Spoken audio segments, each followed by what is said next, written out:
Bienvenue tout le monde sur la chaîne Question de Perspective et aujourd'hui sur mon analyse du jeu Terraformer. Et comme d'habitude, on va répondre à la question est-ce que ce jeu est pour vous?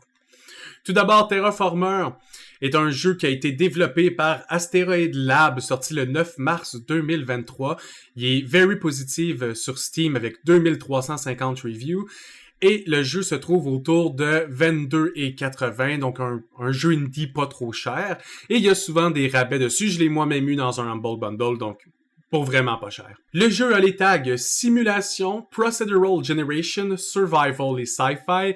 Et concrètement, c'est un jeu qui est très similaire à Terraforming Mars. Vous m'avez déjà vu mon vidéo sur le jeu ou encore que vous connaissez le board game Terraforming Mars. C'est un peu un jeu similaire dans l'optique où vous êtes envoyé sur une autre planète que vous devez terraformer pour qu'elle soit donc vivable à votre colonie.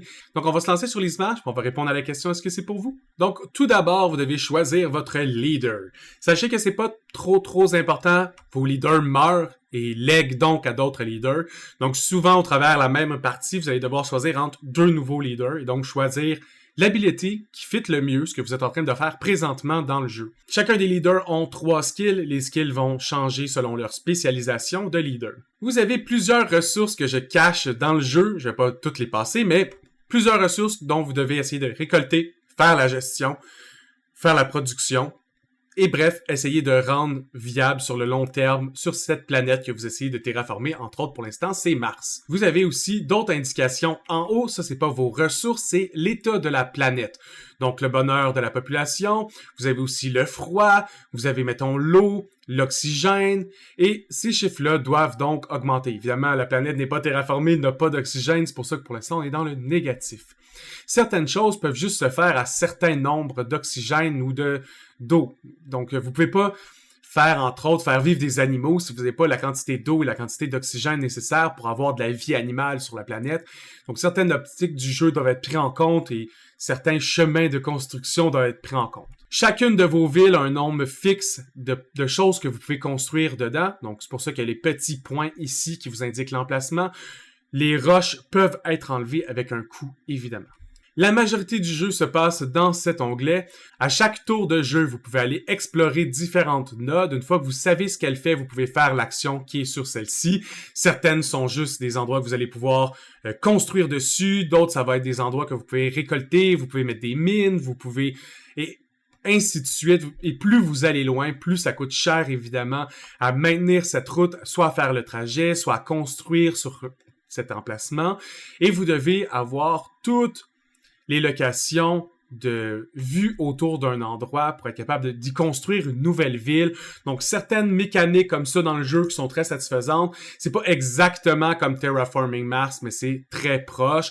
Entre autres, vous avez 3 projets que vous devez choisir. Ben, ça, c'est très similaire. Hein? Vous avez des cartes. Ces cartes-là, c'est des projets.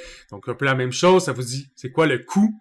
Donc, si je voulais faire ce bâtiment-là, ça me prendrait 9 de cette ressource-là et ça me donnerait ceci. Donc, vous avez toujours le gain en dessous et le coût en haut pour un projet donné. Et si vous voulez plus d'indications, vous pouvez apporter votre souris dessus.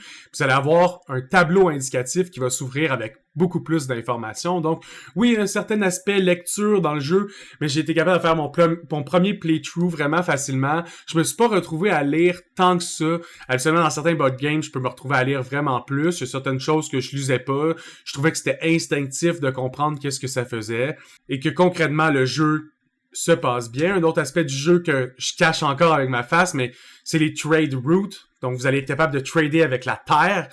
Pour trader avec la Terre, vous devez exporter le même nombre que vous importez. Donc, au lieu d'avoir un coût qui est variable ou un coût fixe qui serait de l'argent, ben non, si vous envoyez de l'énergie, vous pouvez recevoir des cristaux. Si vous envoyez des cristaux, vous pouvez recevoir de la science et ainsi de suite. Donc, toujours essayer de maximiser ce que vous avez besoin pour les projets que vous essayez de construire. Quand vous êtes beaucoup plus loin dans le jeu, vous avez, mettons, des endroits que vous allez pouvoir construire des dikes pour éviter que l'eau influence négativement cette location-là. Vous allez pouvoir construire des mines.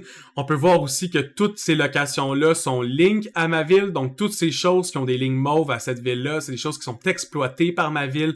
Donc, quand ça grandit, La map devient très très grande. Entre autres, vous allez explorer probablement de l'hémisphère nord à l'hémisphère sud au complet sans problème. Et vous allez avoir les indications aussi d'oxygène, d'eau que vous allez devoir monter jusqu'à leur maximum et dans combien de tours ceci va augmenter ou dans combien de tours ceci va reach le maximum.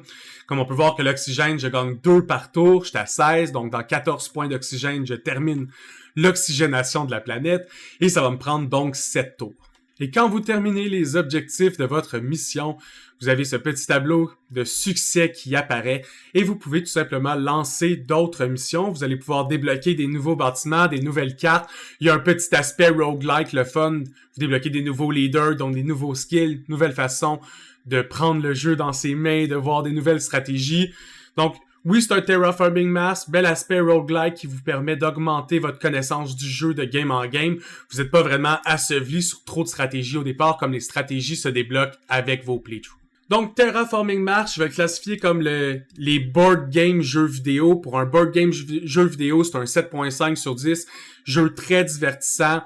Il est pas cher. Il vaut la peine. Si vous aimez les jeux un peu plus lents, les jeux de stratégie, de simulation, vous avez joué je sais pas combien de parties de Terraforming Mars, vous avez envie d'un peu de différence, ou des jeux similaires évidemment, ben Terraformer, vraiment le fun, ça fait pas longtemps qu'il est sorti, je pense pas que tout le monde le connaissait, puis pour moi c'est une belle alternative, j'ai même plus de plaisir à jouer à Terraformer que j'en ai maintenant à jouer à Terraforming Mars, donc c'est une belle suite. Hein? On aime ça des fois un jeu qui est une suite, donc 7.5 sur 10, et au plaisir de se voir sur une autre vidéo tout le monde. À plus!